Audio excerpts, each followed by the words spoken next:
Reports நேயர்களுக்கு வணக்கம். புதிதாக உருவாக்கப்பட்ட இந்த தொழிலாளர்கள் நல சட்டம் டெக்ஸ்டைல் இண்டஸ்ட்ரி, அதாவது ஜவுளித்துறை எந்த மாதிரியான பாதிப்புகள் ஏற்படுத்துது, எந்த மாதிரி விஷயங்கள் மாற்றங்கள் உள்ளாக போகுது அப்படிங்கிறத பற்றி நம்ம பார்க்கலாம். பொதுவாக இந்தியாவில் இருக்கக்கூடிய இந்த ஜவுளித்துறை, இந்த டெக்ஸ்டைல் இண்டஸ்ட்ரி பார்த்தீங்கன்னா ரொம்ப ஒரு பாரம்பரியமான ஒரு இண்டஸ்ட்ரி அப்படின்னு நம்ம சொல்லலாம். பல நூற்றாண்டுகளாக, பல ஆயிரம் ஆண்டுகளாகவே நம்ம ஊரில் பார்த்தீங்கன்னா இந்த ஜவுளித்துறையில் நம்ம ரொம்ப முன்னோடியாக இருக்கோம். நம்ம ஊரோட காஞ்சிபுரம் பட்டா இருக்கட்டும், சூரத்தில் இருக்கக்கூடிய ட்ரெஸ்ஸாக இருக்கட்டும், அதே மாதிரி மகாராஷ்டிரா, கர்நாடகா, இந்த பக்கம் ஆந்திரான்னு பல இடங்கள்ல ஆடை உற்பத்தியில் நம்ம வந்து ஒரு முன்னணி நாடாக தான் வந்து விளங்கியிருக்கோம். ஆங்கிலேயர்கள் இந்தியாவுக்கு வர வரைக்கும் பார்த்தீங்கன்னா உலகத்திற்கே பருத்தி, அதாவது காட்டனை வந்து எக்ஸ்போர்ட் பண்ணக்கூடிய ஒரே நாடாக இந்தியா தான் இருந்தது. அவங்க வந்ததுக்கப்புறம் பார்த்தீங்கன்னா நம்ம நாடே நாசம் பண்ணிட்டாங்க. அது குறிப்பாக இந்த ஜவுளித்துறையில் ரொம்ப பெரிய லெவலில் நம்மளை நாசம் பண்ணிட்டாங்க அப்படின்னு தான் சொல்லுவேன். ஏன்னா திட்டமிட்டே என்ன பண்ணாங்கன்னா, இங்கே இருக்கக்கூடிய ரா மெட்டீரியல்ஸ், அதாவது காட்டனை எடுத்துகிட்டு போய் இங்கிலாண்டில், அவங்க ஊர் மான்செஸ்டரில் ட்ரெஸ்ஸாக வந்து மேனுஃபேக்சர் பண்ணுவாங்க. எப்படிலாம் நம்மளை வந்து திட்டமிட்டு சதி பண்ணாங்கன்னா, ஆங்கிலேயர்கள் கிட்ட மட்டும்தான் வந்து சேல் பண்ணணும் அப்படின்னு சொல்லிட்டு இங்கே இருக்கக்கூடிய விவசாயிகிட்ட வந்து கண்டிஷன் வாங்கிட்டாங்க. இப்போ போர்ச்சுகீஸ்கிட்டயோ, டச்சுக்கிட்டயோ, இல்லாட்டி ஃப்ரெஞ்சுக்கிட்டயோ வந்து சேல் பண்ணக்கூடாது. போட்டியை உருவாக்காம ஆங்கிலேயர்கள்ட்ட மட்டும்தான் விற்கணும். அப்போதான் மோனோபலியாக இருக்க முடியும். ஆங்கிலேயர்கள்ட்டையுமே சொற்ப அமௌண்ட்டுக்கு மட்டும்தான் விற்க முடியும் அப்படின்ற அளவுக்கு ஒரு நிலையெல்லாம் உருவாக்குனாங்க. இதனால பல விவசாயிகள் தற்கொலை பண்ணக்கூடிய நிலைமையில தான் இந்த ஆங்கிலேயர் காலத்துல இருந்து இங்கேருந்து வாங்கிட்டு போன பஞ்சா அவங்க ஊருக்கு எடுத்துகிட்டு போய் அதுக்கப்புறம் அதை நூலாக மாற்றி, ட்ரெஸ்ஸாக மாற்றி, திருப்பி நம்ம ஊருக்கு அதிக ரேட்டுக்கு கொண்டு வந்து விற்றாங்க. ஒரு கலாச்சார ரீதியாகவும் நம்ம கிட்ட ஒரு பெரிய மாற்றங்களை உருவாக்கிருக்காங்க. இன்னைக்கு நம்மலாம் போட்டுக்கிறது பார்த்தீங்கன்னா வெள்ளை வேட்டி, சாரி பேண்ட்டு சட்டைன்னு போடுறோம். இதுக்கு அடிப்படை காரணம் வெள்ளைக்காரங்க நம்மளை வந்து ஆண்டதுக்கு ஒரு முக்கியமான காரணம். நம்மளுடைய பாரம்பரியமான உடைகளை விட்டு நம்ம ஆங்கிலேயர்களுடைய அடிமையாக மாறினதுக்கான அறிகுறியாக தான் நம்மளுடைய அன்றாட வாழ்க்கையை வந்து பார்க்க முடியும். அந்த அளவுக்கு நம்மளுடைய ஜவுளித்துறையை வந்து கெடுத்து வச்சுட்டு போனது வெள்ளைக்காரங்க. சுதந்திரம் அடைந்ததுக்கு அப்புறம் இந்த நிலைமை மாறி இருக்கா அப்படின்னு பார்த்தீங்கன்னா கொஞ்சம் கூட மாறல அப்படின்னு தான் நம்ம வந்து சொல்லணும். ஏன்னா இன்னமும் நம்ம பார்த்தீங்கன்னா இந்த டெக்ஸ்டைல் இண்டஸ்ட்ரியில் அதிகப்படியான ரா மெட்டீரியல்ஸை தான் நம்ம வந்து எக்ஸ்போர்ட் பண்ணுறோம். குறிப்பாக பார்த்தீங்கன்னா காட்டன்ஸு, அதுக்கப்புறம் நூல், இந்த மாதிரி ஐட்டங்களை தான் வந்து நம்ம எக்ஸ்போர்ட் பண்ணுறோம். அது ஒரு ஃபினிஷ்டு ப்ராடக்டாக ட்ரெஸ்ஸாக மேனுஃபேக்சர் பண்ணுறது பார்த்தீங்கன்னா ரொம்பவும் பின்னங்கி தான் இருக்கும். குறிப்பிட்டு நம்ம சொல்லணும்னா சைனா கிட்டத்தட்ட $300 பில்லியன் அளவுக்கான டெக்ஸ்டைல் இண்டஸ்ட்ரி மார்க்கெட்டை இந்த குளோபல் வச்சிருக்கு. 40% டெக்ஸ்டைல் மேனுஃபேக்சரிங் வந்து சைனா தான் இருக்குது. அதுக்கு பக்கத்தில் கூட எந்த நாடு இல்லை. அதுக்கப்புறம் பார்த்தீங்கன்னா நீங்கள் பங்களாதேஷ், வியட்நாமு, துருக்கின்னு சொல்லிட்டு இந்த மாதிரி சின்ன சின்ன நாடுகளாக இருக்குது. இதுக்கு பின்னாடி தான் வந்து இந்தியா இருக்குது.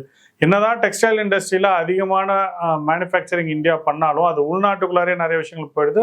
நம்ம எக்ஸ்போர்ட் பண்ணுறது ரா மெட்டீரியலாக தான் எக்ஸ்போர்ட் பண்ணுறோம். அந்த ஃபினிஷ்டு குட்ஸ் அப்படிங்கிறத எக்ஸ்போர்ட் பண்ணுறதுல இந்தியா 5வது இடத்துல தான் இருக்குது. நம்மளோட சின்ன நாடாக பங்களாதேஷ், வியட்நாம், துருக்கிக்கும் பின்னாடி தான் நம்ம வந்து இருக்கிறதுக்கான நிலைமை இருக்குது. இதுக்கு முக்கியமான காரணங்கள்லாம் என்னென்னு பார்த்தீங்கன்னா, இந்த ஜவுளித்துறையிலே இருக்கக்கூடிய பல சிக்கல்கள் தான். இதில் என்னென்ன சிக்கல்கள் இருக்குன்னு பார்த்தீங்கன்னு வச்சுக்கோங்களேன். குறிப்பாக நம்ம ஜவுளித்துறைகள் வந்து ஒரு குடும்பம் சார்ந்து ஒரு இயங்கக்கூடிய ஒரு விஷயமா இருக்கும். பல இடங்கள்ல வந்து ஒரு வீட்டுக்குள்ளார 10 பேர் 5 பேர் இருப்பாங்க. அவங்க ஒரு கைத்தறி மிஷின் வச்சிருப்பாங்க. இல்லை மிஷினை கொஞ்சம் அப்கிரேட் பண்ணி மாடர்னைஸ் பண்ணி வச்சிருந்தாலும் அது அந்த குடும்ப பிஸ்னஸ் மாதிரி இருக்கும். இன்னொரு பக்கம் பார்த்தீங்கன்னா ஃபேக்ட்ரிஸ்லாம் இப்போ திருப்பூர் மாதிரி, கோயம்புத்தூர் மாதிரி, ஈரோடு மாதிரி இருக்கக்கூடிய இந்த டெக்ஸ்டைல் இண்டஸ்ட்ரீஸில் ஃபேக்ட்ரிஸ் இருக்கும். இங்கே வந்து நிறைய சங்கங்கள், ஒவ்வொரு ஜாதிக்கும் ஒரு யூனியன் இருக்குது. அந்தந்த ஜாதி யூனியன் அங்கங்கே சங்கம் வச்சு அவங்க தேவையில்லாத ஒரு போராட்டங்கள் இருப்பாங்க. குறிப்பாக சொல்லணும்னா மைக்ரேஷன் எம்ப்ளாயீஸ் வந்து இங்கே வேலை பார்க்கக்கூடியவங்களோட எண்ணிக்கை ஜாஸ்தி இருக்கும். அவங்களுக்கு போதுமான அளவுக்கு சலுகைகளோ, அவங்களுக்கு தேவையான வசதி வாய்ப்புகளோ வந்து உருவாக்குறது ரொம்ப குறைவாக தான் இருக்குது. இதனால் அட்ரிஷன் அப்படின்ற வேலையை விட்டு போகக்கூடிய எண்ணிக்கை வந்து ஜாஸ்தி ஆகிக்கிட்டே தான் போகுது. வேலைக்கு ஆள் தேவைன்ற இடத்துல வேலைக்கு ஆள் இருந்தும் கிடைக்காத நிலைமையில தான் இன்னைக்கு நம்மளுடைய ஜவுளித்துறை அப்படின்றது ரொம்ப கவலைக்கிடமான விஷயமா இருக்குது. இதனாலே பல பேர் வந்து ஃபேக்ட்ரியை க்ளோஸ் பண்ணிட்டு போகிறாங்க. நம்ம குறிப்பாக சொல்லணும்னா பங்களாதேஷோட காம்பீட் பண்ண முடியாமல் இருக்கும். குறிப்பாக பங்களாதேஷோட ரெடிமேட் தொழில் ஆலைகள் அப்படிங்கிறது ரொம்ப பிரபலமான ஒன்று. உலகம் முழுக்கவே எங்கேயாவது மலிவான விலையில் ரெடிமேட் ஆடைகள் கிடைக்குதுன்னா பெரும்பாலும் அது பங்களாதேஷில் தான் கிடைக்குது. இந்தியா வந்து பங்களாதேஷ்கிட்ட காம்பீட் பண்ண முடியாத ஒரு நிலைமை. இதெல்லாம் பார்த்து தான் மத்திய அரசு என்ன பண்ணியிருக்காங்கன்னா, இந்த புதுசாக லேபர் லாஸ் வந்து ரீஃபைன் பண்ணியிருக்காங்க. கிட்டத்தட்ட பார்த்தீங்கன்னா 1920 வெள்ளைக்காரங்காலத்தில் ஆரம்பித்து அதுக்கப்புறம் நம்ம 1960 வரைக்கும் உருவான ஒரு 29 சட்டங்களை குறைச்சி 4 சட்டம் பிரிக்கிறாங்க. Code on wages 2019, industrial relation code 2020, social security code 2020, அதுக்கப்புறம் பார்த்தீங்கன்னா OSH ஒர்க்கிங் கண்டிஷன் கோட் 2020. இதை 2025 நவம்பர் 21 மத்திய அரசு நடைமுறைப்படுத்துது. இதில் ரொம்ப அடிப்படையாக என்ன விஷயங்கள் சொல்கிறாங்கன்னா, அவங்க வந்து புலம்பெயர்ந்த தொழிலாளர்களாகட்டும், இல்லை அந்த ஊர்க்கார தொழிலாளர்களாகட்டும், யாரை நீங்கள் வேலைக்கு வச்சுக்கிட்டாலும் அவங்களுக்கு முதல்ல ஒரு ஆஃபர் லெட்டர் கொடுங்க அப்படின்னு சொல்கிறாங்க. ஆஃபர் லெட்டர் கொடுங்கனாலே அவர் ஒரு ரெஸ்யூம் வந்து கிரியேட் பண்ணிடுவார். குறைஞ்சபட்சம் தன்னுடைய தகுதி என்ன அப்படிங்கிறத ஒரு இடத்துல சொல்லி அவர் வந்து வேலை வாங்குவார். அவரோட ஸ்கில் முதல்ல அங்கேயே டெவலப் ஆகுது. இப்போ ஒரு ஆஃபர் லெட்டர் கொடுக்கும்போது அவருக்கு ஒரு தொழிலுக்கான ஒரு உத்தரவாதம் அப்படின்றது கிடைக்குது.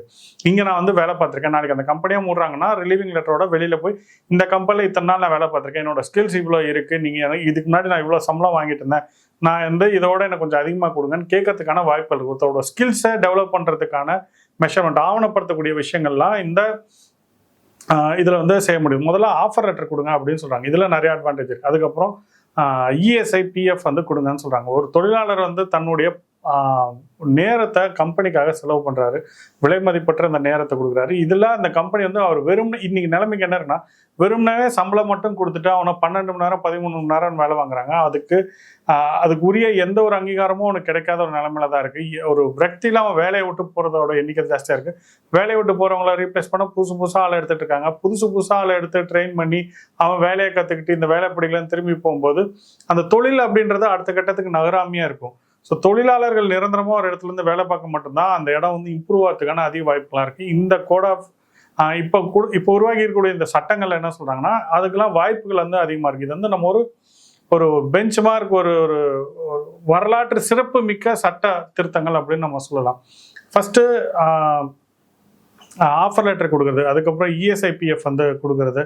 இப்போ வந்து ஒருத்தர் நம்ம பொதுவாக என்ன சொல்கிறோம், 8 மணி நேரம் ஒரு நாளைக்கு வேலை பார்க்கணுன்றா, 1 மணி நேரம் லஞ்ச் போக 9 மணி நேரம் ஒருத்தர் ஆஃபீஸில் இருக்கு. அதுக்கு மேலே அவர் வந்து வேலை பார்த்தாருன்னா அவருக்கு ஓடி கொடுக்கணும் அப்படின்னு சொல்கிறாங்க. இது வந்து பெர்மனன்ட் எம்ப்ளாயி, அதே மாதிரி மைக்ரேஷன் எம்ப்ளாயி, அதே மாதிரி பார்ட் டைமாக அதாவது ஒப்பந்த ஊழியர்களுக்கும் இதெல்லாமே கொடுக்கணும், கான்ட்ராக்ட் லேபர்ஸுக்கும் இதெல்லாம் கொடுக்கணும் அப்படின்னு சொல்லிட்டு இந்த சட்டங்கள் வந்து வழிவகுக்குது.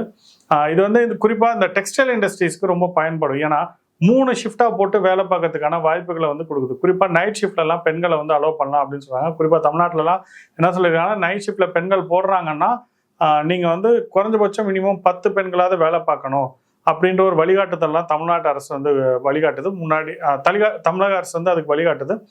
3 ஷிஃப்டில் வேலை பார்க்கும்போது இப்போ டெட்லைனை வந்து ஈஸியாக இந்த டெக்ஸ்டைல் இண்டஸ்ட்ரீஸ் வந்து மீட் அவுட் பண்ண முடியும். அதே மாதிரி உழைப்பாளர்கள் வந்து தொழிலாளர்களுக்கு இஎஸ்ஐ பிஎஃப் வருஷம் அவங்களுக்கு இன்க்ரிமெண்ட்னு கொடுக்கும்போது அவங்களுக்கு தொழில் செய்யக்கூடிய ஸ்கில்ஸும் டெவலப் ஆகும். அதே மாதிரி டைம்லைனை வந்து மீட் அவுட் பண்ண முடியும். புதுசான விஷயங்கள்ல அவங்களால கான்சன்ட்ரேட் பண்ண முடியும். பல ஸ்டார்ட் அப்ஸ் உருவாகிறதுக்கான வாய்ப்புகளை வந்து இந்த சட்டங்கள் வந்து உருவாக்கி கொடுக்கும். ஆரம்பத்தில் பார்த்தீங்கன்னா இதெல்லாம் நடைமுறைப்படுத்துறதுக்கு ஒரு கம்பெனிக்கு சம்பளம் மட்டும் கொடுத்தா போதுமே அப்படின்ற கருத்தை தாண்டி சில ஓவர் ஹெட்ஸ் வந்துருக்கு. இப்போ இவங்களுக்கு பேங்க்ல போய் அக்கௌண்ட் ஓப்பன் பண்ணணும். ஏன்னா பல பேர் வேற மாநிலங்கள் வரவங்களுக்கு பேங்க் அக்கௌண்ட் இருக்காது. பேங்க்ல அக்கௌண்ட் ஓப்பன் பண்றதுக்கான வேலைகளை ஈடுபடணும். இஆர்பி, சிஆர்எம் இந்த மாதிரி விஷயங்கள் எல்லாம் ஒவ்வொரு சின்ன கம்பெனிஸை மெயின்டைன் பண்ணணும். இது ஆரம்பத்தில் சில கஷ்டங்களை கொடுத்தா கூட போக போக லாங் ரன்ல இந்த ஜவுளித்துறையிலேயே ஒரு மிகப்பெரிய மாற்றம் அப்படின்றது இந்த புதிய தொழிலாளர் சட்ட சீர்திருத்தத்தால நடக்க போகுது அப்படிங்கிறத நம்ம எதிர்பார்க்கலாம். ஒரு காலத்துல உலகத்திற்கே ஆடையை வந்து நம்ம ஏற்றுமதி பண்ணிட்டு இருந்த நாடு இன்னைக்கு வந்து நம்ம ஆடையை இம்போர்ட் பண்ணக்கூடிய இடத்துல தான் இருக்கும். ஆனா அதை ஓவர் கம் பண்றதுக்கு இந்த தொழிலாளர் சட்டங்கள் வந்து பெரிய லெவலில் கை கொடுக்கும். மத்திய அரசு பார்த்தீங்கன்னா நீண்ட நெடிய தொலைநோக்கத்தோட தான் இந்த திட்டங்கள் வந்து கொண்டாந்துருக்காங்க. குறிப்பாக 2014 பின்னாடி நரேந்திர மோடி அரசு ஆட்சிக்கு வந்தோடனே வெவ்வேறு துறைகளுடைய பெரிய வளர்ச்சி வந்து நம்ம பார்த்துட்டு இருக்கோம். பல ஸ்டார்ட் அப்ஸ் நிறுவனங்கள் வந்துட்டு இருக்கு. குறிப்பாக அந்த ஜவுளி துறைகளில் ஒரு பெரிய தொய்வு வந்ததெல்லாம் இந்த மாதிரி சட்டங்கள் கொண்டு வரது மூலமா பெரிய மாற்றங்கள் ஏற்படும் அப்படின்றது எல்லாரும் மாதிரியும் நானும் எதிர்பார்க்கிறேன். மீண்டும் ஒரு பதிவில் சந்திப்போம். நன்றி, வணக்கம்.